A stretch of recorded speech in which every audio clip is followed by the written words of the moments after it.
Hello everybody. As you know, in this series, we are addressing the most common challenges you face in quantitative aptitude. In the last 4 videos, we learned how to deal with too many formulas, how to improve accuracy, how to analyze the questions properly, and we also saw a 5-step preparation plan to help you become one of the highest scorers. Now, moving forward from here, in response to this post of mine on CareerRide, many of you mentioned that time management is also a major struggle you face. Again, an absolutely valid problem. I agree. So today, let's look at some practical tips to ensure that you are able to attempt your quantitative aptitude paper accurately within the given time frame. But remember, time management is not just about ability. It's also about your mindset. And in today's video, I'm going to help you improve both of them. So let's start. Be with me with your full attention for the next 5 minutes so that you can score your best within the given time limit. And my first tip to you is don't keep rereading the question. See, being overcautious breaks your flow. It leads to more mistakes and eats up your time also. So what should you do? Just underline the important figures once and move with confidence. Don't let the flow break from here. The next thing that you have to do is understand the paper design. What this does is it helps you get the examiner's mindset. What are they thinking? See, every quantitative aptitude paper you see will have a mix of questions. Some will be quick, easy to solve questions. Others will be calculation intensive questions. Then you will have those really difficult questions. The most important rule in competitive exams is don't take every question on your ego. If a question is consuming too much time, leave it and come back to it later. Some questions are purposely added in the paper to trap you and check your mindset. Your purpose is not to solve everything. Quantitative aptitude is usually a qualifying round. Your goal here is to score enough to clear it. Thirdly, always master calculation intensive chapters. Chapters like numbers, simplifications, then your algebra, fractions and decimals, square root and cube root, and data interpretation are naturally calculation intensive.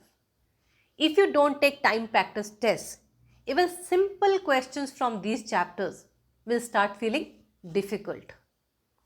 Speed in these topics comes only and only through practice under time pressure.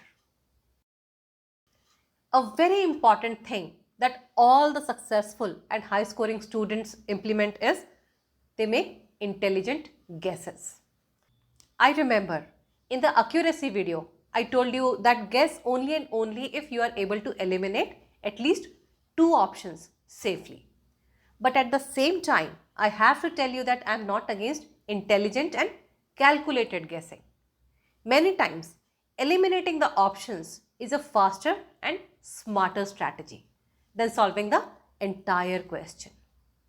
If you watch the quantitative aptitude videos on CareerRide, you'll see how often we have used this strategy. Then you come across a very tricky situation when dealing with no-skip exams. These are the exams that don't let you move to the next question without answering the current one.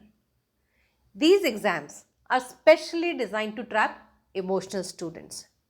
They also test your pressure handling ability while punishing over attempting.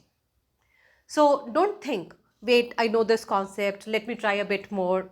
No, that's exactly how the trap works. If the question isn't flowing within a few seconds, mark an answer and move forward. Because your goal is to protect your time, not to prove your intelligence. But remember, this needs practice. Otherwise, what would happen is you may start labeling every difficult question as a skip question, which is equally dangerous. So be very, very cautious here. And lastly, but most importantly, don't start with tough questions. Many students open the paper and begin with the first question, which is often time consuming. Starting with 2-3 tough questions instantly creates a panic and ruins your rhythm. So a better approach is start with easy and familiar topics. Build confidence first, then move to the moderate questions. Attempt difficult questions in the end if time allows. Starting strong sets the tone for the whole test, and that is exactly what you want. So this is all about time management and quantitative aptitude papers from my side. Before you begin your preparation, do take a look at these other videos also in Quantitative Aptitude Preparation Kit. They carry answers to almost all the common problems students face during their preparation. And then you can move on to this playlist of aptitude videos from CareerRide. Also, if there's any other challenge that you are struggling with, please feel free to let me know in the comment section below. I'll try to answer your questions in one of the upcoming videos. To keep receiving more such videos, subscribe to CareerRide. And if you have found today's video useful, do give it a thumbs up and share it with your friends also. See you very soon.